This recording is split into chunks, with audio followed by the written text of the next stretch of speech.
And welcome back. I wanted to try the thing where you get far away from the mic and close to the mic. Welcome to the Euphoria podcast. I'm Drakos. It's been a long 2 weeks away from all of you. Caedrel was also gone last week due to a little ankle. It hurts. An ankle struggle. Yeah, I couldn't walk, so I couldn't really make it to Euphoria. So Yeah. I twisted it all around. He was in solo queue. He got matched up mid lane versus Played against Caps. Caps, And yeah, he was doing broke good, my ankles, but then he just, absolutely outplayed. No, I couldn't get out of bed. Huge shout out to Vedi for covering for 2 weeks and for doing the duo episode. Him and Niski, super great content if you guys haven't seen it already. But as always, YouTube, Apple Podcasts, SoundCloud, Spotify, wherever you want us to be, we will be there for you as long as it is a podcast platform. Dude, the last time we podcast together was in spring because I didn't do MSI. Yeah. And then you weren't here for week 1. And then I wasn't here for week 2. And you weren't here for week 2. Oh my, it feels so right. It's been though, like 2 months, man. Oh my man. God. Wait, was it Scuffed-phoria? Was that the last Oh yeah, one we did did? Scuffed-phoria, didn't we, on YouTube? That was funny. That was good times. No copyright, baby. Wow. So yeah, if you have been here this entire time, watching every moment of LEC, shout out to you. But I played a lot of catch up, and I'm going to rely heavily this weekend on our wonderful guest Finn, who will be coming later to talk to us about the success of Excel, their Korean bootcamp, and hopefully, if we can get it out of him, leaking all of their Korean scrim partners. I swear to God, we will call Joey, and you will play Ornn every game for the rest of the season. Have you seen Caedrel stop playing accounting? He's ready. He's ready to replace you. Tell us. Yeah, my Ornn is pretty clean. There you go. Trained by for Odawane Diamond, himself. Yeah. There you go. But yeah, I was gone. I don't know if there's much I want to say about it other than I lost my bag, which was very frustrating. Dude, my flight got cancelled. Bro. You lost your bag. Like, just a quick FYI for everyone at home. Yeah, if you are airports flying right now in the UK, worst idea ever. Your flight will get cancelled, delayed, or you'll never leave the airport. I'm convinced.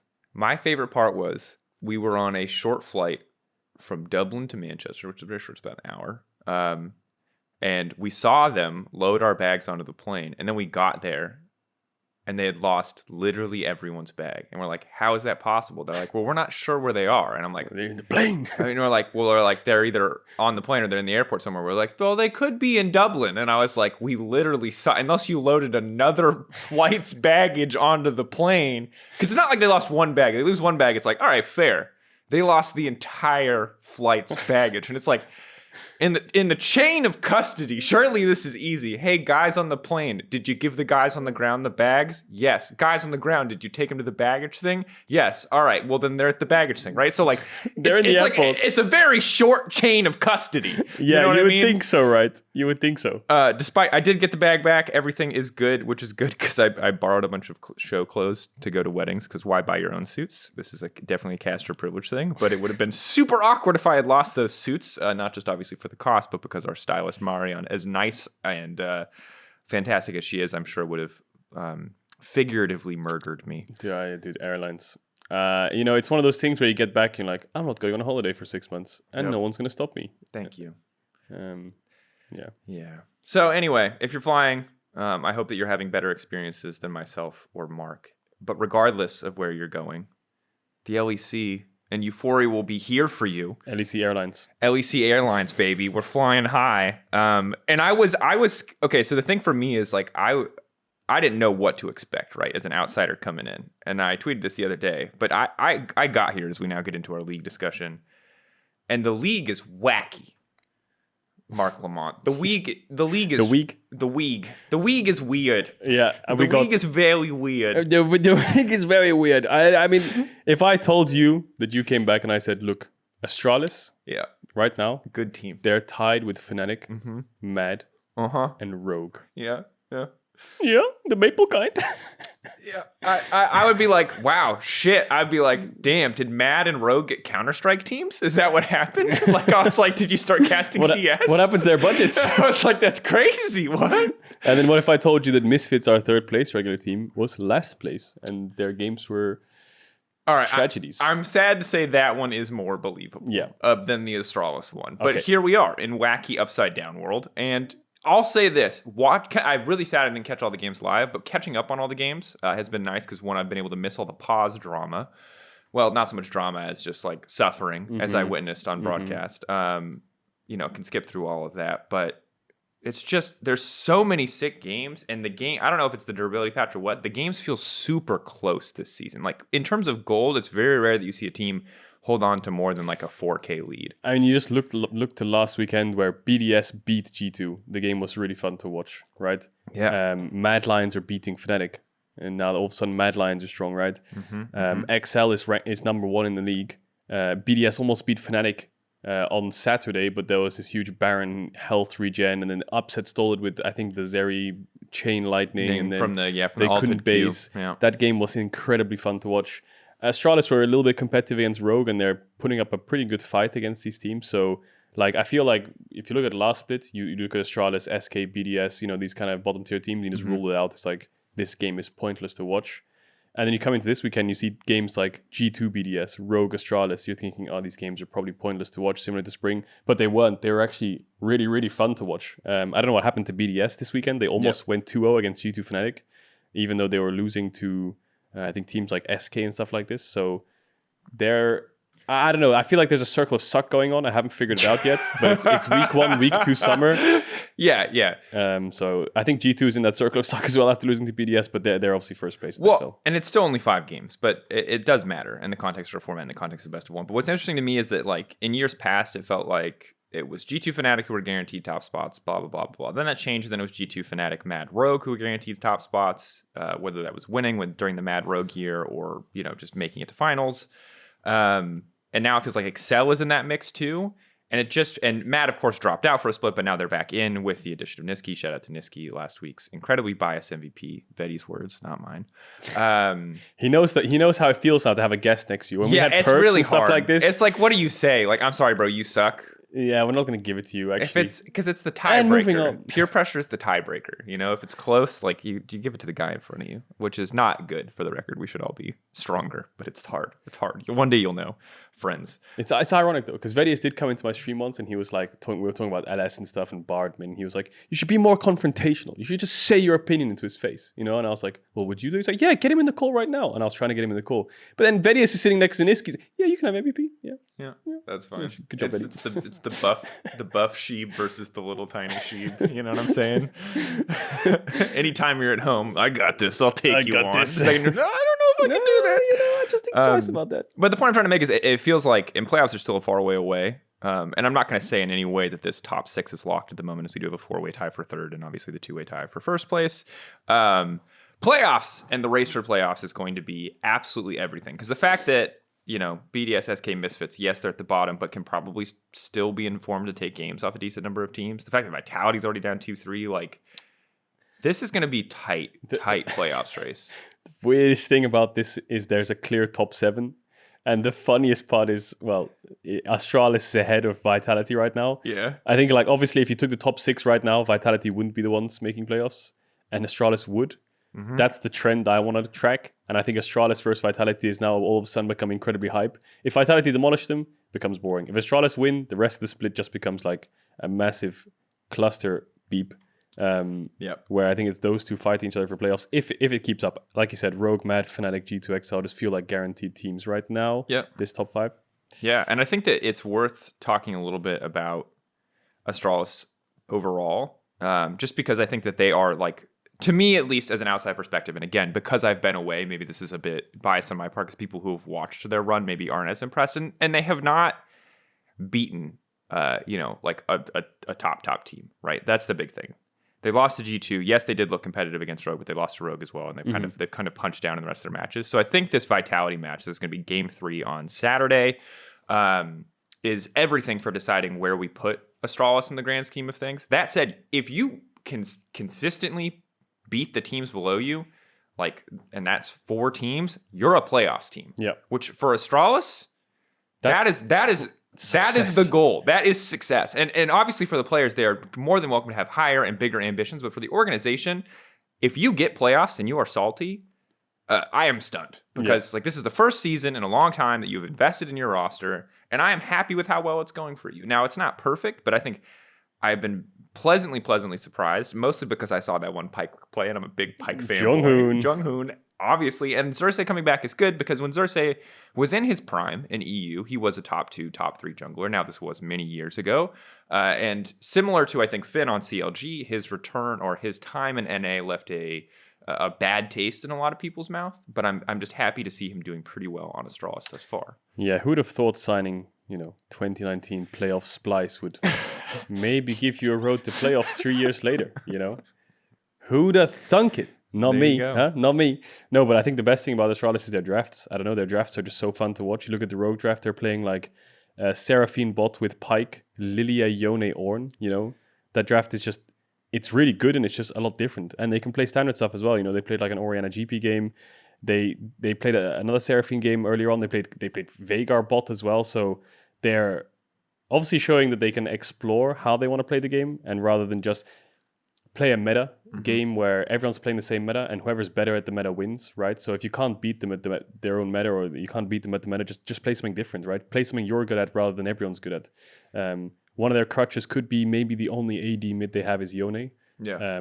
That facilitates an AP bot champ, because obviously you want to mix the damage. So like it's almost like red, blue. It's like a rainbow in a way, right? So if you imagine top jungle, mid AD, right? You want an AP jungle. It's like a 2-color rainbow. Yeah, listen. So you want it's just a little bisexual pride flag. Yeah. Okay, hear me out. Maybe you can think of a better analogy. So when you think of damage share, you want AP AD, AP AD, AP AD, right? So you're on the opposite sides of the map, right? So AD top, AP jungle, AD mid, AP bot. That's it, right? Ornn, Lilia, Yone, Veigar. That separation is perfect. It's only when you have like Veigar, Zoe that it just becomes really weird. So you can do vice versa, right? You can have like a AD top, Yone, AP jungle, Karthus, AD mid, Yasuo, AP bot, Veigar, right? You want to have that separation between them. But and it's important to know that it's not just because a lot of people, when they think about damage profile, they think about the composition as a whole, which is a fair way to think of it. It's not just you need 2 AD and 2 AP. You need them to be separated in such a way that your AP jungler is ganking AD lanes, or vice versa. Your AD jungler is ganking AP That's lanes. the ideal world. Because again, we do exist in a world where there are still some tanks that are viable in the top lane. We've seen a lot of people still busting out Ornn. And if that Ornn just gets to build MR or just gets to build armor, it is the freest lane phase it's precisely of his life. That, right? If you're playing double AP top jungle against an Ornn, he could just rise Smirk Treads or whatever, or early null magic mantles. Same thing for mid. You're playing, I don't know, you're playing Zoe Lilia mid jungle. I'm playing TF or something. I just go Merc Treads first item. Now I'm under a lot less threat than I would be if you were playing, I don't know, Wukong Zoe or something, right? Something like this. So yeah, damage profile is really important, and I think Astralis' drafts are just good at dishing those out in different areas, but also areas which are unconventional. AP bots, unconventional. AD mids, unconventional. Well, and this is something that I'm pretty excited for heading into 12. Well, it's not as important 12-12, but even into this season generally, because when you look at champion diversity specifically, bot lane has exploded, which is big for me because bot lane last season was Jinx, Aphelios. It was so boring. But with both of those champions kind of falling out of the limelight and a lot of these more, let's call them independent carries, these carries who can sit in a lane alone, or even like these Senatom Kenches, the amount of bot lane diversity is just through the roof. Now, admittedly, jungle is still as boring as ever. Mid lane is now feels like it's pretty firmly in the land of control mages. So it's not like the entire map is like crazy picks across the board. But I like that bot lane is getting weird. And I specifically think it's important for Astralis in their success in the future that they have a competitive bot lane. And their bot lane has been very solid so far. And it's been a while since we've seen Kobbe be competitive in a way, right? Not to say that he's not had the competitiveness or like the skill to do it, but the fact that he's able to, like we said, the Veigar, Seraphine, Pyke, even his supports playing Soraka at times in games. So I feel like they've become like the stability lane, or the lane you can always play for if you need to, but you don't have to. Just touching on jungle, we won't go too deep into it, but I think jungle will shake up a lot. I've been playing Viego a lot in this 12-12 patch. It feels pretty terrible. There was obviously this combo where you could charge your W and E at the same time, so you have a stealth stun. They've fixed that so you can still cast it, but you won't go invisible, which is quite frustrating. The passive health you get from taking the souls is lower, and your ult damage is lower as well. Overall, I think his win rate dropped by about 1.5% in solo queue. It feels like something's a little bit off, so I wonder if this champ's falling out. Obviously, when meta changes come in, it takes teams about a week or two to adapt and realize this champ sucks, this champ counters it, now this is dead. And obviously Bel'Veth's been having these huge changes. I think she has one of the highest win rates in solo queue right now in the jungle. I've also seen LS, shout out to LS, been playing Bel'Veth solo lane. He was playing Bel'Veth mid and top, and what he would do is just take jungle camps in between waves, because obviously the way the champion functions. So we'll see how that happens. Obviously, there's like this one rule everyone tells me is if Bel'Veth gets Herald or Baron, you've lost the game. You've lost the game, yeah. Because the minions spawn, obviously, with the little, I don't know what the hell they're called, those things that just run at your neck, your towers. Remoras or whatever. Yeah. So we'll see what happens. I played against it in solo queue. Obviously, I don't know the full kit yet. I need to dig, kind of get full research and play it myself. But it's so annoying. Here's champ. Here's my pitch. Are you ready for this? Yeah. Ivern got a buff this patch. Yeah. I like Ivern. Ivern Bel'Veth, solo lane. She can steal camps. It's not the end of the world. He can do his setup. He can do his clear. He can do his whatever. His Q gives her a super obnoxious gap closer, and then she just gets in there with her stabby hands and just... Okay, hear me out. Are you ready for this season 12? So Ivern, Bel'Veth, solo lanes. I like that. No, not so Ivern jungle, Bel'Veth solo lane. No, Ivern, Bel'Veth, solo lanes. Okay, so both of them are farming the jungle camps. Okay. Yeah. All right. And then your jungler is obviously limited to how many camps you can get. Yep. But you have Nila bot. So what happens is every time a bot wave comes in on the tower, jungle goes down, you get the bonus shared experience. Got it. And he gets the bonus XP from losing his jungle camps. So your solo lanes are a level ahead. Your jungler's even. I haven't figured out where the 5th player is going yet. Do you need a 5th player? Yeah, so Nila is going to have the solo lane bot, and you have 2 solo lanes, and the jungler running around. The 5th player will play something, and I'll figure that out. Maybe Bard with Smite. Ooh. Senna could just get all the souls from all yeah, these people. Senna run around with the jungler. Moby 3 Senna's just getting souls every side of the map. God, yeah, I can see that. So that we'll do that. We'll do that in a normal game. Yeah, we're testing. We're big brain. But the thing is that makes me laugh is that we could put 100 hours into that. We could make it viable, and then if it ever appeared in a professional game, it would disappear by the next patch. Oh yeah, it definitely would. That's the thing. That's the thing that's annoying. You have that innovation, that creativity, but the second you go out of line, taken out. That's what makes me a bit sad. You know, Talia came in for like 1 patch, gone. Which was quite sad. She was so broke. Yeah, of course, but you didn't have to. She was so broke. Dude, I was spamming that champ. I know you were. That's how I like. The second you're mad about anything, I know it's because you've been spamming. The issue I've run into. I was a Lee Sin one trick. Lee Sin got nerfed. Yep. Okay, I'll play Talia. It's OP. Okay, Talia got nerfed. Okay, I'll play Viego. Okay, Viego got nerfed. I looked at 12-13. I'm playing Wukong Volibear. You know what got nerfed? Yeah. Wukong Volibear. So now I'm out of champions. Well, and bring it back to the land of seriousness. It feels like Wukong, Volibear, Viego were the 3, I don't want to say blind pick junglers, but like the 3 like universally safe junglers. Because I don't know how much jungle counter pick actually matters. They were just like prio junglers, right? Yeah. And it's like Jarvan did get a buff, but not in a way that I think is hugely meaningful because it's his passive. And it's big because that was usually a flat 6-second cooldown. It goes down to 3. But the way Jarvan was played, at least recently, and this can always change, was just tanky boy, burn your full combo. Let's say do about 1,000 damage, probably less. Live as long as humanly possible. Zanya's first few seconds die. And that means that maybe he gets another martial cadence proc, but in the world of much more durable champions, that initial burst damage is also just going to be significantly lower, and it doesn't feel like, short of a change in how Jarvan builds, that like we're going to have, at least to me, an immediate champion who jumps out to replace Viego's spot in that like top 3 safe. And there's always 3. It used to be like Lee Sin, Xin Zhao, whatever. We're going to find out who the 3rd is. I think Xin Zhao will be coming back. I think Xin Zhao will come back. I think Kindred can be played. Just going back to your Jarvan point, the way jungle works is jungle changes most of the time depending on the meta around it. So Jarvan was meta because it's a Jinx Aphelios meta. Yep. Immobile hypercarry ADs, you need hard engage, right? When those 2 fall out and Ezreal, Kai'Sa, Senna, Tahm Kench are the picks, Jarvan just becomes incredibly useless. Like there's really no reason to pick him when you're against a Lucian, for example. It's horrible. So he's fallen out. Wukong just got insane buffs, so that's why he came into it. And then you can just draft around it, right? You can just play like Wukong or in your team fights, like ridiculous. Viego is just reset city insurance. Works in basically every comp. Lee Sin as well, fantastic pick. Yep. Being picked a lot in Asia, not so much in Europe. I know Zlatan gets it banned against him a lot because he loves his Lee Sin, but Lee Sin functions really well with things like Ahri, LeBlanc, Lissandra, kind of burst mages. So yeah, jungle might change up a bit. We might see a little bit of Ivern. Maybe we'll see a little bit of Bel'Veth. Maybe we'll see a little bit of... I would love to see Bel'Veth, by the way. A little less of Viego. So yeah. We'll find out. But as you said, there's always a bit of a delay for pros to learn the new patch and learn what's good. So we'll see. Maybe we have another week of Viego and something else comes up. But I wouldn't be surprised if we see a lot of innovation. There's a lot of creativity in week 1, especially. We'll see how it carried through to week 2 to a certain degree, but the meta started to stabilize. But I think, Seraphine getting buffed this patch means maybe we see more of those creative bot lane options. It's something we'll track as we head into the week.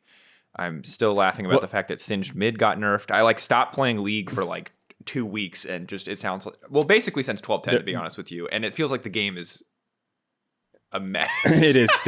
There's sadly just one last thing on the meta. There's one thing we're gonna miss, and it only happened twice in pro play, but it's already nerfed. Is Zeri mid AP, and it was played twice. Yeah, once we did. by Reckless Aka, got popped. Yeah, once by Aka and once by MNS in the NLC. And I love Mark and Spencer's great team, which is I love Mark and Spencer's too. It was these games were absolute bangers. Like there was only 2 of them I saw. Maybe there was more, but they were literally one-shotting everyone, and I think it won almost every game that it was picked. This champ, it was disgusting. So you were missed. You'll be missed, Zeri mid. You'll be missed. 2022 to 2022. Oh, Danny boy. I forget I tried that. Anyway, yeah. Rest in peace, Zeri mid. I didn't catch those games. I just saw the highlight clips, and the highlight clips were dank. Me too. But we talked a little bit about Astralis because they're kind of standing at the top. We're going to talk to Finn about Excel. I think we're one of the other outliers, even though maybe you could have seen it coming with the way that they were progressing last season. But let's take a look. Vedi and Niski made a tier list last episode. And there's one thing I want to point out before we talk about what aged well, what aged poorly, what we agree with, what we disagree with. Why are they below? Yeah, okay. So when I make a tier list, I say S through D because we always use all those tiers. Yeah. Vedi apparently just said, just give me S through C. But then he made a D tier anyway. Now, this is before week 2, remember? So this is just after week 1. But this is what makes me laugh. It's so That's random. kind of funny, actually. It's like you only have a C tier. And yet you still managed to find a way to put Misfits and BDS at the bottom. God damn it, Vedi. So I think the only thing that immediately stands out, and they were pretty ready to be wrong on this, by the way. So if you have not watched the previous episode, remember that they gave context for their tier list that I'm not going to be able to give all of here. So if you want to roast Vedi, by all means do it. But if you want to do it for this tier list, just make sure you watch the episode.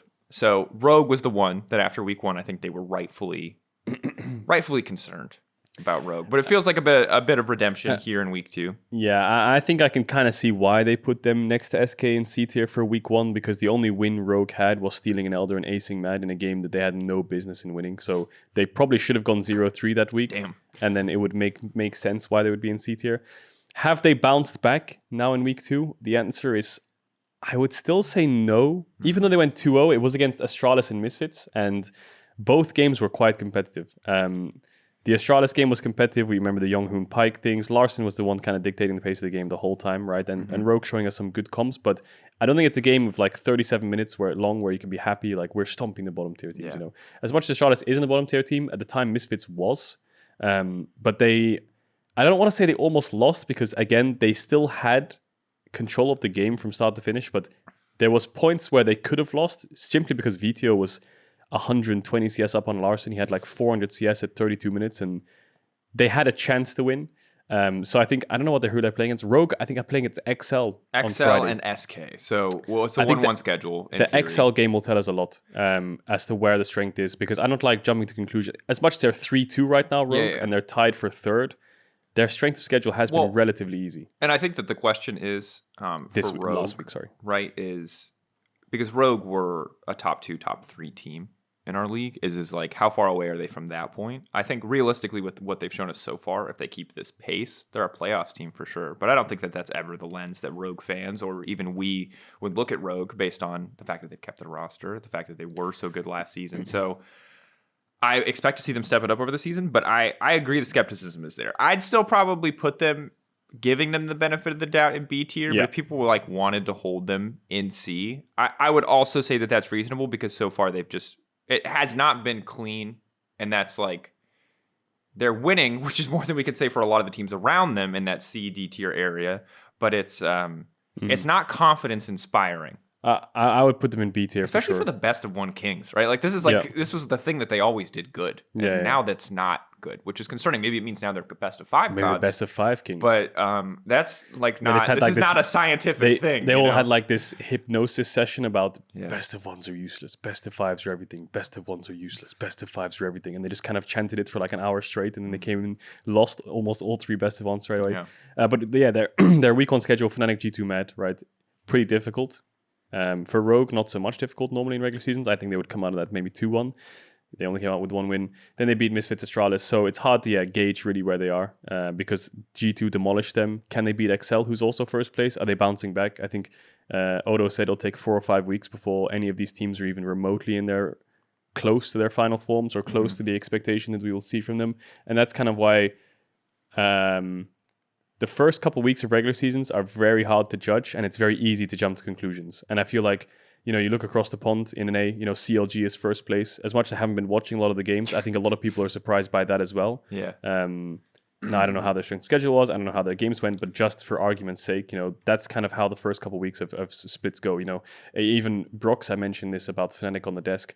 I remember playing against Fnatic for 4 of those splits, and I think at least 2 of them, Fnatic started off like 0-5, 0-4 in some of those splits. And then they had this miracle run bounce back a couple of times. So, you can never really jump to conclusion after a few weeks. Yeah. I will say Fnatic is the other one, though, that now that you bring them up, that I am kind of concerned about. Again, not in the context of are they going to make playoffs, which is the next immediate goal. But like, I look at Fnatic right now and I was kind of hoping that the team coordination would get better. And it still seems all over the place. Like the amount of times that it feels like, and I don't want to just single Razork out here because it feels like an overall team coordination thing, but the amount of times that like one player is going for the Herald while the other team is like the other guy's running to the bot lane, or they all go to Herald and then one of them leaves but 2 of them stay. It's very hectic, and they're still good enough players that I think that they can fight their way out of it, and if they make 2 or 3 mistakes, they can still bring it back with one really well executed fight. But Fnatic is the other team that I'm looking at to step it up. You're completely correct that it is just a few weeks. It is just a few games. But when we look at week to week, I want, for Fnatic's sake and for Rogue's sake, these 2 teams, if they want to be back at the top, I would love to see that steady development week to week.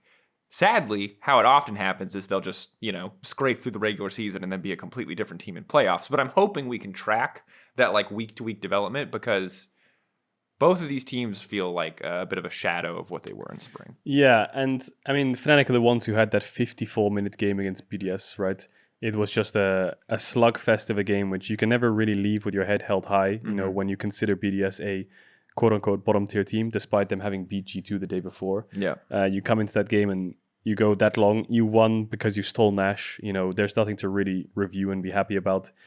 You play against Mad Lions, and they basically dismantle you. I don't know how else to say it, because it just didn't feel like there was really anything happening for Fnatic in that game. Yeah. So I think looking from the outside, Fnatic Spring just needed a mental reset, a mental break after that Rogue best of 5 where they got reverse swept in the TF thing, and Yamato, Kim, and EUphoria talked about how their only real comfort and foundation and fallback was just picking TF because nothing else was working in scrims, and their scrims in Spring weren't even that good. So it looks like from the outside, just a reset's what they need. Now that they've had that reset coming into summer, maybe they're finding their footing. I think there's a lot of things that Yamato was happy about, the fact that he's got more people around him to work with the players to help them out. So yeah, time is probably what they need, and patience is what they need.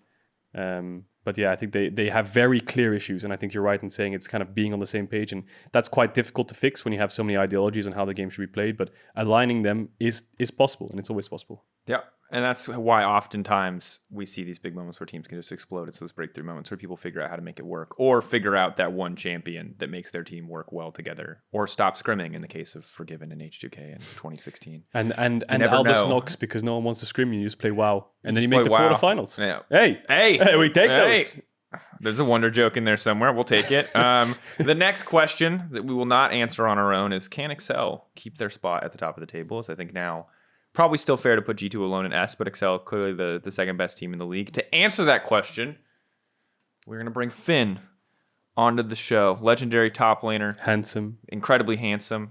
Tall. Dangly earrings these days. Love the Scandinavian. vibe. Super Scandinavian. Ooh, Swedes. Let's get in. That was weird. Yeah, let's get Finn in here. All right, here's Finn. You missed it before you got here. We were being really hella awkward. Oh. Yeah. We were just like, we were praising you. We were listening to your That's fine. strengths. I'm also awkward. So I fit right in. We were talking about your sick earrings. We were talking about a lot. Scandinavian, tall. Scandinavian, tall, handsome. Yeah. Let's do it again one more time. I'm sure I've said enough. Welcome, Finn. Thank you. The generic interview question is like, how are you feeling? So we'll open with that one because it's a stock standard. We actually said to say that it's So if we say it's generic, Yeah, it's generic. less of a It's less of a generic. less of Yes. an interviewing sin. Yeah. But Sure. you're on top of the world right now. It's only 2 weeks. Yeah. Do you feel on top of the world? Win Do you- worlds? Maybe on top of Europe. I don't know. Oh yeah, sorry. Our little world. Yeah, This no, section of no, the it world. feels good, obviously, but I feel like this was kind of our expectations coming in. Like, I feel like we came in with expectations doing really well initially because we had this bootcamp right and we had really good results. So for us, getting a head start about all the other teams was very important to make sure we can actually make use of it. And we all felt pretty confident on our level coming into the first weeks, and I think this is sort of expected. So this Korean bootcamp, when you came back, before we actually dive into that Korean bootcamp, did you have a week break or did you jump into EU scrims and then straight into the split? No, I think we had like 1 or 2 days break, and 1 then or we 2 just started scrimming. So you all went back to Berlin to the same gaming house, took a day or two to just rest from the jet lag. Yeah. And then back. When was that? Was that a week before the split started? No, so I think we came back in like the beginning of June. So we were in Korea all of May almost, came back in June, and then we just started scrimming almost. Wow, that's a lot. Yeah, but I think it was enjoyable, to be honest, because I think we really like found ourselves during that time, and we kind of figured out how we want to play the game, and we picked up a lot of things from the good Asian teams, and we were able to implement it on our play while we were coming back to Europe and seeing how it works against all these European teams, because not only was there a lot of practice to be had, but there was also this massive patch when we came back. So we couldn't really afford to take time off because, sure, we had this bootcamp, but then when we come back, there's this massive patch. Everything has changed. Yeah, the meta is crazy. What is going on? Kog'Maw, Twitch, Fiora, what is up? Like, I don't know. So we really just had to just keep grinding and keep figuring it out. But I think we did a pretty good job of it. I mean, that's impressive. I hope that you guys keep feeling good as the season progresses, because that's obviously that's a lot of time to be grinding from Korea right back, to EU. And you guys you made playoffs, you had a decent run, and I'm excited to see how far it can go. But I am curious specifically, aside from any niche strategy things that you can't give away, what was the biggest takeaway, do you think, from Korea? Was it like watching other teams and learning how they play a game? Was it like figuring out how you guys work together outside of the game? What was the most valuable thing that you took away from that boot camp? Well, I think first of all, when you come to Korea, it's like everything is new. It's kind of like almost like a honeymoon phase, Everything is new. Everyone was very motivated. We had a lot of good scrims, so everyone gave their 110% every day. So I think that in itself made the scrims even more productive than they are in Europe. And also all these teams I'm not sure how to say it, but they kind of showed us where you can abuse the teams that don't know what's going on. Yeah. Because in the beginning, I wouldn't say we were getting that abused, but we kind of saw what they were doing to try to punish teams. If they didn't know what was going on, they would get insta-punished, This could be stuff like how you play for Herald or Drakes, for example. So was it a progressive week? The first week you got there, wow, this is hard. And then week 2, okay, we understand it now. Week 3, wow, we can actually be competitive against these teams. And by the time you left, you're like, damn, we learned a lot. I think we came out swinging pretty hard, but I think the quality of our opponents also grew every week, because it was almost like you climbed the ladder, In the beginning, you get the low quality MSI teams. It's like a tournament. You have to prove yourself all the way to the top. And then by the end, you have the T1s, the RNGs. It feels like you made it to the champions. So T1 RNG. Yeah, I mean those were the best scrim partners. Also like EDG also were incredible. EDG? Yeah. Can imagine world champs. Yeah, and they're decent. That is the smart strategy though that I love, is that by the time it's the end of Worlds or MSI, there's literally no one around to scrim. Yeah. G2 complained about this. I've heard other teams complain about this, because it's like, who do you scrim in finals week? Exactly, especially even semifinals week sometimes. Yeah. So I think it's really cool that you guys were able to be here for that and to act as a scrim opponent for these teams, and also for those teams to have you there. And to any other team that wants to boot camp, go there. Especially NA Worlds, you want to scrim the top, let's assume, EU teams, Asian teams, just be on the ground in NA in the hotel next door, hey guys, I mean, you need that practice. You need some practice. We're from a different region. I mean, if I was going to Worlds in NA, I would love to scrim some other good teams. So you should feel free to come. Hopefully they fly out earlier. Maybe there's a bootcamp in Korea before. One thing I wanted to ask about the whole Korean bootcamp thing is, was there one player in Excel who you think grew the most from it? Because obviously Markoon, it's now his second year kind of in competitive. Some of you are more veteran. Was there one player who stood out wow, their improvement curve is actually crazy? I think our botlane as a whole really came together in Korea, because I think in spring they were good, but now they became super good in Korea. I feel like they were just stomping all these noobs, you know. So it's more so laning phase. Yeah, I think both me, Nuke, and our bot lane all improved our laning phases a lot in Korea. But I think especially our bot lane really stood out with their performances and how dominant they were, even against really good bot lanes. Asian teams in lane, pretty difficult to lane against. They are, yeah, but once you get stumped a few times, you do pick up what they're doing, and you kind of like see, oh, okay, that's how he's beating my ass, you know. Oh, that's cool. Here's my question for Mark, because I'm gonna put him on the spot, because Niski said this on the podcast last week, and I want to know what your thoughts are on this. He said that Patrick and Mickey X are the best bot lane in Europe right now. How do you feel about that? No, I think it could definitely be true. I think they are. Oh, you asked him. I asked him because I thought that you gave a very calm response, but they're your teammates, so I didn't want you to have to be like, you kind of have to say That's how I dragged him in. Mark, what do you think? Mark, what do you think? Yeah, I mean it sounds like a bold statement, but is it really when you watch their games? You know, I think Patrick's had some really good performances. I feel like Mickey's been on Enchanter duty. Maybe I'm wrong. Mickey has played like 3 or 4 games of Yuumi, no? But he's been on Enchanter duty. Let me just have a look real quick what he's been playing in the last 5. Yeah, so 3 games of Yuumi and a Nami game. Okay. So I feel like Mickey has been having I'll sit on Patrick playing like Lucian and Twitch, I think he played as well. Yeah. There was one game, which I think the G2 game, your draft was, I guess, awkward. I feel like the Ezreal pick from Patrick was like, crap, they picked Lucian. Let's just take away Nami. And now you're like, so what AD do we pick? And then he was like, Ezreal? Let's see, we were red side, right? Yeah. So I'm trying to think how the draft progressed. They first picked Lucian, I assume, and I feel like we didn't really have any great response Then I think you went Wukong Nami as a denial. Yeah, okay, yeah, so that was our plan. We give them Lucian and we take away the Nami to like kind of nullify the Lucian pick. But it didn't really work out that. I mean, I think they were doing fine that game. I think there were other issues. Yeah, Patrick's Ezreal that game, obviously fantastic. Yeah. I think he did a lot to keep you in it. But yeah, I would agree with that statement actually. I think I would agree. I think it's I've been gone for 2 weeks, so I don't have a strong enough opinion. My assumption would be, because I've still seen Upset and Hillsang do well in lane, that those are probably the two fighting for it. Are there any more bot lanes that are like really that need to be watched, that are like terrifying bot lanes, or is it pretty much like Patrick, Mickey X? Who else are you looking at? So I'm like really confused how the G2 bot lane always gets like scrapped from these discussions, because I actually think they're pretty good. Yeah. Like I feel like it's so easy for people to discredit G2 bot lane for, I don't know, because their top side is like so good. I actually think they're very, very solid as well. It also depends on what you value, right? Do you value the best bot lane in the world being able to just smash lane every game? You know, but then how good are they outside of lane, or how flexible are they, right? I think the most flexible bot lane in the league is probably G2's bot lane. You can give them anything, especially if you get Senna. They'll play anything. You know, they can put Flacket on Sion or Yasuo. They can put Targamas on Swain and give the Senna to Flacket, right? So I feel like they're the most flexible and the most willing to be stable and give up for the team if they need to. Are they the best lane phase bot lane who's going to smash you? It wouldn't stand out to me as much. I think they have a really good lane. But in terms of lane phase, Patrick, Mickey look the best so far. But it's so early on. I mean, we've even seen Upset and Hilly play like Draven Morgana. But when they played Draven Morgana, it was a lot of 3v3s. It wasn't so much 2v2 lanes. And Jungle was just camping bot a lot of the time from their side, Razork, the enemy side. Yeah, was that the game where Razork just came bot and like 1v2 double killed their bot lane? Just like completely There was a game like that where Yeah. Razork just came down and just killed their bot lane. After, I think, a minute ago, they got ganked Upset and Hilly, and they had to lose their sums or something. But yeah, Upset Hilly's definitely playing champs for lane, I would say, rather than for team. Whereas Exile's bot lane's playing more for team rather than for lane, other than Lucian Nami, I guess. Yeah. It's interesting. Finn, do you have any idea? Why do you think people underestimate Flacket and Targamas? I would love to, because you obviously have a lot of scrim insight as well, but maybe based on Sage games, do you think it is just the fact that their top side is so strong, or that maybe they play away from bot lane? It means that they're just not going to get that spotlight? I just feel like people need to find something to just like criticize, and bot lane is like an easy target for G2 just because they're often playing top side, right? And their bot lane often gets put on low resource and it gets played away from. Maybe in draft as well, they don't have.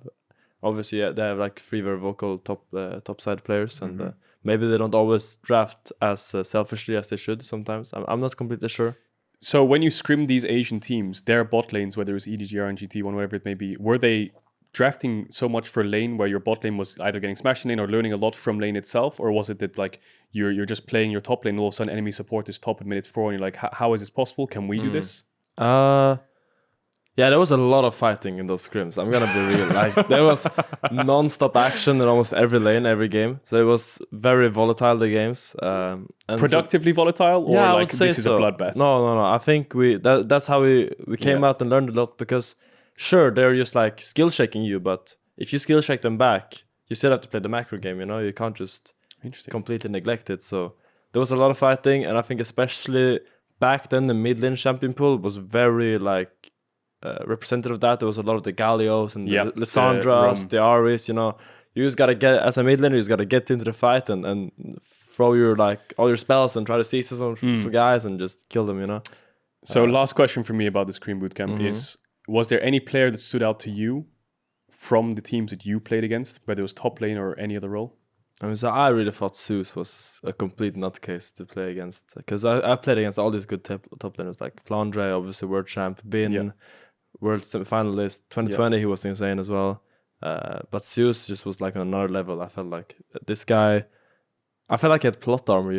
I don't know if you ever, I don't know if you ever like watched a show. You're like, this guy should have been dead 10 times by now, but he's so lucky. He always gets out of it alive. I'm like, You can't keep getting away with this. You have this moment where you're like, wait a second. Is he the main character? Yeah. Am I the bad guy? Is it his world we're living in? No. I remember I was just playing GP and I like barreled here and then I barreled here and he just like walked over it. Like he just walked through my barrel and I was like, this guy's Like plot in your armor. face. Yes, in my face. And I'm like, this guy's plot armor. There's no way. He's This is dodging not... forwards. Yeah. Holy. I Okay. couldn't believe what I saw, but I think he was super good, super talented, and I was very impressed by him. Wow, that's good. That's a lot to learn. That's awesome. Especially from like lane phase and everything, I think. Yeah. I love that. And that's the kind of quote that's going to stick. So thank you for that. Because we're going to say that. We have to do that in a cast. That When we're my little casting narrative worlds. brain is... Zeus gets the 1v2. It's the plot armor. We're going to get a red tide. Drakos needs to stop quoting that same thing that Finn said a month ago every time Zeus does anything. He's got, my guys, I don't know what to tell you. He's got plot armor. Like, that's ooh, you give me a buzzword, running away with it. Plot armor. I mean, no, it is a cool thing. And I mean, he's definitely a player. It's also impressive because he's so young. And I'm excited to see what T1 can do as they continue to grow. Yeah. And I'm, doubly scared. And Excel. And Excel. And Excel, of course. Well, I wasn't trying to say not Excel. I was just Yeah. giving T1 their moment. T1, exciting, hype. Excel on that front, though, a lot of what the way that you phrased this boot camp was like getting that running start, hitting the ground running. Yeah. Like, how do you keep that momentum going? Because as much as I love all of our teams here, I imagine your practice quality has dropped a little bit. There's still adaptations because the patches are still pretty decent in size. Like, we're seeing pretty big pro play focused nerfs and buffs across just about every patch that's come out since 12.10. So how do you keep that momentum moving forward? Because now that you guys have gotten to playoffs, it feels like now when we look at Excel, and you can correct me if I'm wrong here, I'm assuming that you guys want to go to Worlds, and I'm assuming that is number one on your mind. Because I know the org, it was like you made playoffs, great. The memes are dead. Finally, God bless, you're here now, and now it's like the next logical step is Worlds top 3. Yeah, I mean, we kind of want to win the split. That's kind of what we're working towards. Okay, in the league. fair. But yeah, I think it's very important that we keep up the focus in practice, because it's very easy to grow bad habits if you become disrespectful towards your practice and the teams you play. Yeah. So making sure you bring your 100% focus into practice every day and make sure you practice these fundamentals that you've actually grown good at and you actually can execute on them consistently every game and keep abusing the mistakes of other teams and not just like try to beat them in lane with mechanics or yada this. Just just keep working on those fundamentals and don't grow disrespectful. I think it's the most important. Yeah, something I notice a lot through teams, whether they win the split or not, there's always drops in the split, no matter what, no matter any team. Even you go back to the G2 2019 days, all throughout the last couple of years, every team that's won a split has always had like that fall from grace in a regular season, whether it's a week or two. That's normally how it lasts. And then they pick themselves back up and they have like this insane run that we talked about earlier, the Fnatic's starting off the split, 0-4, 0-5 with, whoever it may be. And then they start to win the splits. G2 had their drops with weeks where they would go 0-2 or 0-4 throughout 2 weeks. And then they'd have all the memes on social media like, we're doomed. And then, of course, they weren't doomed. They're G2. So, yeah, I feel like being very aware that it's coming, this drop, and every team's going to have it no matter what. And how do you get out of it ASAP, whether it's a meta read that was wrong or you're just playing the game wrong or the mentality's bad. It's just about finding the root of the problem quickly and getting out of it. Yeah, I think towards the end of the season, I think you were, I don't know, now I can't remember. I talked too much to Mickey. That's the problem. I was trying to gauge, like, I guess the question is, like, where do you see yourself in the context of the league right now? Because right now you're obviously you're tied for G2, but best of one standings can be, misleading. We've obviously seen games that teams who should have won didn't win, teams who should never have won have won. So are you top 2 right there next to you with G2? I think a lot of people want to put a gap between you and G2 because G2 always has this aura of Plot armor. Again, Plot armor, untouchability, yeah. plot Yeah. armor. Where do you see yourself in the overall standings at this moment in time? I don't know. I feel like in this moment of time, it's pretty relevant where you stand, because I think it's more important for us that we are ready for playoffs. Because I feel like last year we kind of had a poor playoff showing. I feel like we could have done way better against Vitality, and our level right now is pretty relevant to how it's gonna be in, what is it, like 7 weeks or something? It's a long time until that. So Yeah. I think right now we are pretty good, but in the end, it doesn't really matter if we collapse again when playoff starts. So What is the collapse? And I love this quote. And again, this is a quote that we're probably going to kill and murder to this point because it's just so good. But I think the concept that Odawamne talked about so long ago now, it was like this Armageddon that happens between regular season and playoffs, where every team seems to like implode and like there are communications issues, and it's the team who comes out of that inevitable civil war that does well. Was that a similar situation for Excel? Did it feel like, because it felt like you guys were on a really good pace halfway through the regular season? I think people were looking at you as, or Mickey was going so far as to say you guys might be a top 3 team. A lot of people were skeptical at the time, but hearing scrims, it sounds like a lot of the other top teams were agreeing that Excel was the big bad, the big scary team, and then it just didn't manifest on stage. And I'm curious, what actually went wrong for you guys in that playoffs run? well, I think just in spring our practice wasn't as productive as it is now. I feel like we were just skill checking people, playing super aggressive. Especially, I think me and our bot lane were just playing overly aggressive in scrims, and we would just win games because we would like 1v2 or 2v3, and the games would just snowball out of control, and we really wouldn't learn much out of it. But I think we put the conscious effort into playing less volatile in scrims. Me and our bot lane especially. I think our mid jungler always were pretty good and controlled, but we really made sure we don't really waste scrim time by just going crazy, you know. And I feel like because when stage hits, people are playing safe, you know. People aren't gonna give you these opportunities, and you're gonna farm even a lot of the matchups.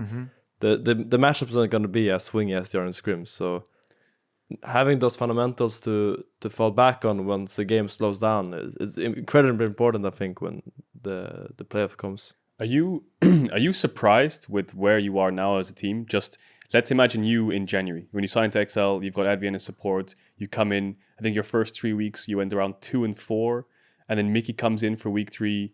You slow improvement curve throughout the regular season. Playoffs was okay. Korea bootcamping the best teams in the world. You come back in your first place. How has the last 4 months been? Because that sounds like you've gone from very little expectations to a lot really quick. So I think the moment I joined and we started scrimming, I had immediately very high expectations just because in scrims we were very good.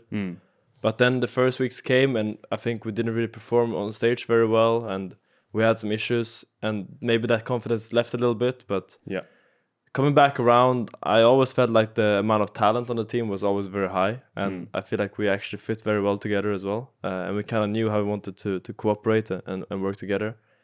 So I don't think my expectations were ever below top 3. Are you a confidence player? You know, if you have confidence going on stage, do you feel like you play better? And if you are, then does your confidence come from scrims, like winning the scrims? I think everyone is a confidence player to some degree, right? It's just about how big that degree is. Are you like, I lost so But are you the kind of person that can lose scrims and be like, it doesn't matter anyway, I'm going to play just as good on stage? Or are you the kind of person who wins scrims and it's like, wow, we're so good, we're going to win on stage? I mean, I would like to say I'm not, but you know, I kind of have to be a little bit realistic as well, and think that, of course, if I think scrims are going great, I feel very good about all my champions that I want to play on stage, then it's going to feel better. Because one thing that happens in scrims is if you win with 2 champions, whatever, you want to play those on stage, and then if you don't get them on stage, you're like, oh shit, now I have to. But if you win on everything in scrims, almost, you feel very confident going into stage, because I feel like no matter what happens in the draft, I feel like we're gonna come out on top. I think there's a certain calm to that. True. Maybe, so what is then the most important thing for you to perform at that peak level, to have that confidence? Is it just a huge variety of champions and scrims? Is it trusting your teammates? Is there a silver bullet for you that guarantees a good performance in every game?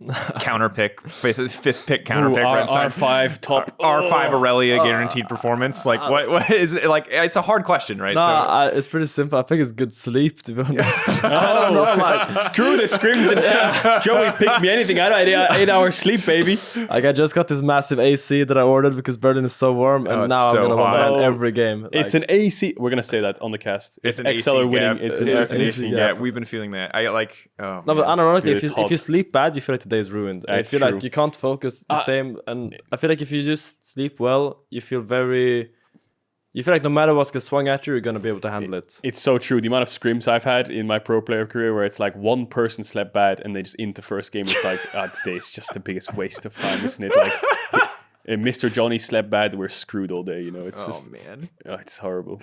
that's so funny. And it's the worst in summer, of course. Yeah, 'cause it just is. gets so hot. Like, and It's unbearable. you can't really sleep sometimes. Yeah, I feel that. That was my experience last night. Yeah. And I stayed at Mark's house the other night because my house it doesn't have a bathroom currently. It's getting remodeled. Okay. Yay. But it means I'm like couch surfing for like the you're- next 2 weeks. Yeah. And I stayed at Mark's house and he's like, there will be no sleep. And I know. And I'm laying Yeah, there I on was his like- couch and I'm like, I know Mark is in the other room doing the exact same thing because it's just so hot. Yeah. He literally takes an ice pack out of his fridge and he just hands it to me and he goes, this is our AC. Yeah, I said, I don't have AC, but I took an ice thing out the freezer and I was like, look, just put it on your belly. It'll feel And I good. did. I fell asleep like this with just an ice pack on. It's like you feel like such a just degenerate human. Yeah. No, I do it every night. I used all the voodoo as well. You know, I took like wet towels and hung them around the room to kind of like cool the room down. I put my pillow in the freezer for like 15 minutes. Genius. That's all the voodoo I could think of. Holy but- summer sleeping tips with the Euphoria All right, boys. Yeah. all right. Here's the dark technology. I used to work in a coffee shop, and Okay. during the summer it gets hot, like north of 100 Fahrenheit, whatever the hell that is in Celsius. And what we'd do is you'd soak a t-shirt in water, freeze it, and then it takes forever because once you fold it and it freezes, you have to like break it open. But then you put that t-shirt on and you just wear it till it starts to cool off, and then you put it back in the freezer and you just Doesn't it snap the material? No, it doesn't actually snap the material, but it does make a cracking sound because the ice is breaking. Yeah. Yeah. And you just cycle those t-shirts. And that was how I stayed sane. That sounds You so could do it nice. in bed and it would feel really good, but you would also probably ruin your bed. Oh yeah, the water would just The water would just go everywhere. Like maybe you Yeah. put a towel under yourself, but that's my life hack. I feel like there's a sweet spot between putting the t-shirt on and you're like freezing to death, and then when it's melted or whatever the No, ice but is that's- gone, it's just too wet. That's the best part. But Is there's you're a like, sweet spot when in you the middle. put it on, you're like, this is uncomfortably cold. But then within like 30 seconds, you're like, oh shit. You're I'm like, gonna try that. because I don't know about you guys, but I like lose IQ points for every degree above like 25 it yes. is. I That's- get like so you get slow. stupid. Yeah, you you're get like- so slow. You're like, all right, I'm gonna get out of bed and I'm gonna shower. I'm gonna watch the day, and then it's like an hour later, and it's not even like you're on your phone. You're just like, what have I been doing? Where am I? Like, what is happening? Yeah, What- I know that. I know that feel. It's just too hot to think. Yeah. That's why. You know. I'm laughing at who's ever listening to this podcast at somewhere where there's like a reasonable temperature. They're like, talk about League of Legends. If you're in Berlin, you're like, I feel you. Or Oh they're my- sitting there in the heat, like, what do they talk about What are again? they, what are they, Tell me about it. What were they speaking about? Anyway, I want to run some overreactions past you before we talk about your upcoming schedule. I love overreactions, man. That's great. It's Excel's so New good. Worlds. This is that clickbait. Yeah. Give me Actually, that shit. before we do that, Marky Mark, Yeah. top 3 after week 3. I missed this in the first episode Oh yeah, this was our first episode predictions of who would be the top 3. because I didn't know this because apparently we're doing a different list every week now. Yeah, so this was Vedi's idea was instead of predicting who's going to be at the end of the split, the best teams, predict after the first 3 weeks where it's the most unpredictable. That's looking embarrassing, Mark. I know, right? So yeah. I thought Rogue would be a safe bet. I think all 3 of us did because Rogue always does well Why in is best of Fnatic ones. on all 3 of yours? You even said yourself there's this thing historically where So Fnatic our don't logic always... was, we came to the conclusion that G2 would come in weak because the MSI hangover, everyone says about every team in the world. So that was our expectation. Wrong. So then therefore we put Fnatic over them. And then the last one was just pure choice. Vedius put Mad because of Niski. I put Vitality because Haru, maybe they have a chance in best of ones. And Yamato said Excel. And obviously, one of us had inside information about scrims. You can guess which one it was. Mark, you can just ask. Yeah. We're literally in the same Yeah, word. that's true, actually. Alright. I could have just asked. First, I don't like getting in the competition side of Excel, you know. I'm just kind of like, First You're doing the overreaction. Twitter memes only. yeah, I just do the Twitter stuff. My first overreaction, not a real overreaction, is just that we will never give a good MVP vote as long as there's a pro player or coach here, and that the fact that Triple Fnatic is on your top 3 and there's no. It's true. Why Yamato- is there no G2? Like, It's surely just- that has to be the safest. The MSI bet. hangover, but I think you know what I think it is. You know what I think it is. That's I have a more reason. tangible than Fnatic just being like. You know why I think we chose Fnatic? Yamato has the plot armor. Yeah. Yamato does. He was the main character. He's got in the that episode. voice. Boys. He was super. Fnatic is gonna dominate the summer. Shurima. Does anyone else in Sweden sound like that? Yes, we all sound like that. Okay, Hello? I was Did you just ever like, go, did come you on, like man. ever go to Sweden? Because I'm just trying to understand how Do we Yamato's ever go to voice got Sweden? so sultry. Maybe we do. Yeah, Finn, how would you feel about playing in Sweden? Would that We're be- in Sweden. Yes, I mean, I would feel the pressure to get a pentakill, you know? You would? Yes. Good. That's good. So the pressure's on because we're going to Malmo. We're going to Sweden. We go to Malmo. We're going to Sweden. Announcement's out today, but this episode will be Oh out my tomorrow. God. everyone So will know. hopefully the announcement is out today. Otherwise, when you watch this tomorrow, we're I got permission That, from Phil. We're good. that is hype. That is hype. You're hype? hype. Yes. Are you excited? Yes, that is real hype. There's you and Larson. Yeah, and Unforgiven. I And guess. Unforgiven. And there's one more boy. I forgot who it is. And Lord knows someone in our production team's going to ask Reckless to show up and be on the analyst desk or something. There's one Why more not? boy. I forgot the last Gotta get boy. Reckless in there. Just think, there's great. It's historic. Oh, treats. Treats. Yeah, yeah, Nice. That's the last Same boy. timing. Yeah. Yeah, 4 Swedish players. Maybe one of them makes it to the finals weekend. I know big live audiences have been away for a long time. And I don't want to spend too long here, but is it exciting to play in front of a home crowd? I don't know. I can't remember your career. Have you ever gotten to play in front of a home crowd? I felt like, because we were going to Malmo in 2020 summer when I was in Rogue. Yeah, and I felt like I got robbed of my home crowd, you know? Oh, yeah, 'cause of COVID Yeah, and because stuff. of COVID. So now it's really my chance to make it back there and Wow. and actually play in front of a Swedish crowd. That would be insane. Yeah, I'm really looking forward to it, and I think we're gonna make it. Playing in Top front of a home 3. crowd must be like bucket list level, like top things to remember throughout your life, right? So that must be a hell of an experience. It's finals weekend, so it would be the top 3 teams. Top 3. I am Yeah. so ready for us to do an interview with you, and we'll do that thing that we're always going to do, which is like, do you want to say anything to the Swedish fans? And then you're going to say a bunch of stuff I don't understand. Yeah, let's get day. You know, you're just going to say you're going to say a bunch of stuff I don't understand, and I'm just going to hope that it was wholesome and not you just being like, you guys are all idiots. I Or hate just you. do the Carlos. Like, what was he said? The one word shit? yeah, words? yeah, Beep, beep. yeah. Classic Carlos. Yeah, good old Carlos. No, I'm pumped for you. I'm pumped for the team. I hope you guys can make it. And any Swedish players, obviously, there can only be 3 teams, so not everyone will get this. Four But they said players. there can only be one. So it's Swedish Mad, Rogue, XL, and SK with the Swedish players. I thought you said they were gonna make it to the finals. I was like, oh, No, wow, this is you're the- on some weird shit, man. We're on some weird shit. You said plot armor once, and now all of the analysis has gone out the window. He's just like, what would make the best story? Do you know what needs that plot armor? Europe at Worlds. Oh my god, It had it in 2019. it was so true. It really We did just feel picked like it had random plot stuff, armor. and it was just we couldn't lose. We need the plot armor back. I want the plot armor back. All right, back on track. Yeah. Overreactions. First one: Vitality will miss playoffs. Currently, I'm gonna say 2-3. I'm gonna say it's between, like, I feel like Astralis is their, weirdly enough, Astralis is the one team that they have to beat to make it, because the clear top 6 is XL, G2, Mad, Fnatic, Rogue. That's the top 5. The 6th spot, I think, is between Astralis and Vitality.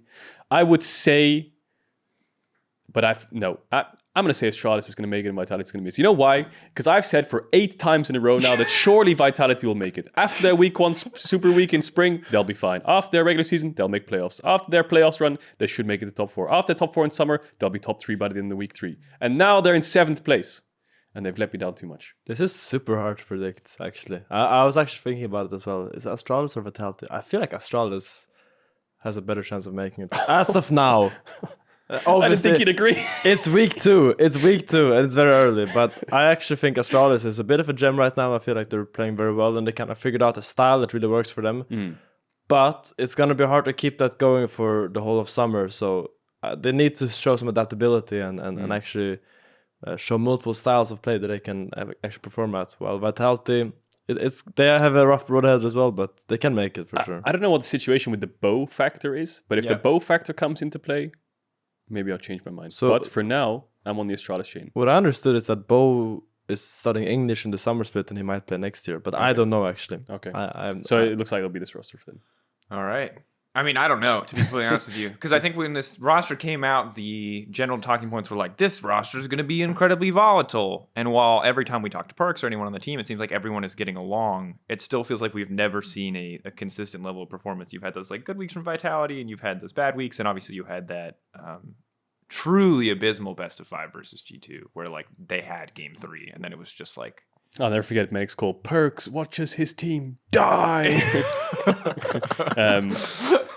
Well, I was going to say something, but I forgot.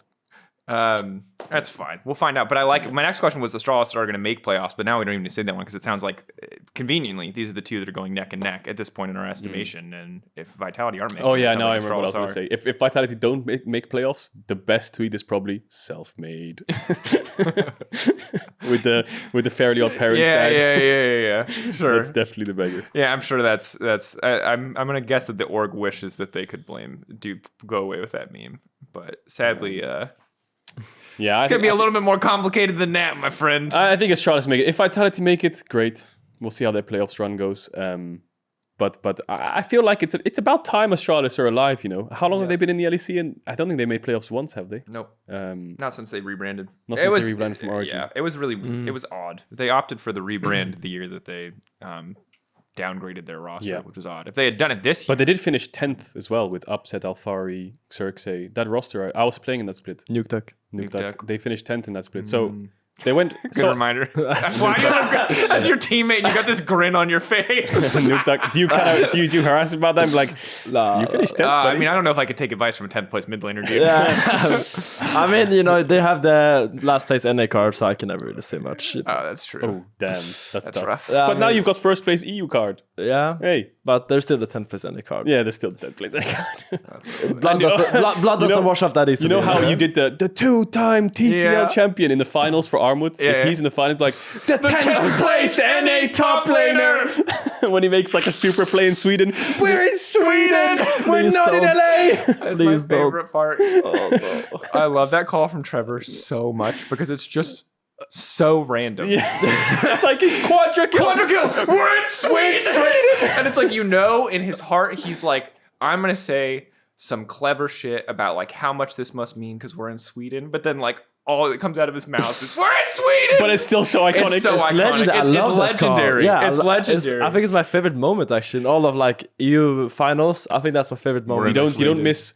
It's so You authentic. don't miss FPX. Get ready. G2 are headed to Paris. That's my favorite. I was so pumped, bro. I was without a crowd too. Yeah. I was banging. Oh, Good I times. love live crowds. Now we're back for live crowd in summer. That's hype. Wow, Swedish fans. I'm gonna learn some Swedish. Is Sweden hot? It's perfect actually. I was thinking we should move the LEC to Sweden. I had like this whole plan thought out in my mind that it's just way better, but I didn't really catch on. Didn't really catch on. No one was a fan. The Riot executives were like, You had a board meeting with Riot? yeah. Oh, okay. I had like a nice PowerPoint. I brought some Swedish snacks as well, like trying to really push it, you know, solidly, but it didn't swing at all. Some national treasures. Yeah. We'll work on it. We'll see what we can do. Yeah, thank you. Next one, we'll call this the last one. Fnatic will not make it to Worlds. How many teams making it to Worlds this Three. Three. Well, wow, that's a tough one. Because then you're saying, so the immediate expectation of Worlds for EU, if you just close your eyes, no look at standings, is probably G2 Fnatic Rogue, right? That's just from last year, and that's what you'd expect this year. Well, G2 obviously didn't make it last year, but this year, you know, they're doing much better. So I would expect it this year because they made MSI. Mm-hmm. You feel like you have an idea here of something. No, I was thinking there's no Excel in that. Yeah, that's why I said that's what you'd think. You know? Yeah. But actually, given Summer, I think it's something like maybe G2. Oh, damn, that's hard. Yeah. I mean, my like initial guess would be just like G2 XL Mad, but I'm not sure. It's just so hard to tell this early. Yeah. Wow. Mad look good, to be fair. Yeah, we haven't mentioned Mad much, but they do look good. Yeah, we can talk about. I don't know. Niski's have changed that team entirely. I think Niski is fantastic. That guy is smurfing so hard. Well, it's crazy how much it changes the entire team. Well, I think that when they talked a lot about last year, it felt like the biggest hole was that not necessarily the individual performance, which I do think Niski has been really good individually, but also just like the leadership gap and the fact that because other people on the team had to step up to talk more, to speak more, to be more organized, it meant that they couldn't focus on whatever it is that they were doing well when Mad was really successful. So the fact that Niski, obviously a different player than Humanoid, but provides that same level of confidence. He talked about his shot calling when he was on the episode previously and like trying to get everyone on the same page and that process. It feels like he fits in a lot of what Humanoid provided for Mad when they were successful in the past. And I'm not surprised to see the transformation because to me, it feels like they've kept a lot of their strengths that they had historically, which is they're still very good team fighters. They make really good calls around fights, but now their early game is cleaner. Obviously, Nisqy's just a better individual player in lane, and their mid game's cleaner because he's, I feel like, making better calls. And Yeah. Yeah, I think Elyoya is really like benefiting out of Nisqy. I feel like Elyoya had a huge responsibility last split, and he just had to just basically dictate everything by himself. But now Nisqy has that, then he can like bounce ideas of in game. They can discuss. They can just figure it out better. And I think those two are working super well together. And yeah, I mean it shows. I think there was a graphic we saw with like how much Elyoya is actually getting and benefiting from Nisqy giving up, in terms of gold share and things like this. I would say in terms of that overreaction, because I like overreactions and it's week 2. it's also weak. That's why it's an overreaction. Yeah, like if someone tries to hold you to like, but you said Fnatic wouldn't make worlds in week 2. You It's told like, me, and now they're in the quarterfinals. wow. That's exactly what I'll see. I would say they won't make it. I feel like odds are there's a lot of competition for it. Rogue, XL, Fnatic, G2, Mad. I think those 5 teams we keep talking about are all going to be fighting for worlds, and there's only 3 spots, right? When I like that we're in a world where that's the case, because usually it's like your playoffs teams and your top 2. Sometimes it's a top 3. For like one split, it was like a top 4. But the fact that we have a top 5 where it feels like anyone can do anything, really. Yeah. Maybe finals will be a different discussion. I still think like we're always like G2 is probably going to have the benefit of the doubt in a lot of situations, plot armor. But it really feels like we have. No, you said it, plot armor. I think Fnatic's going to make it.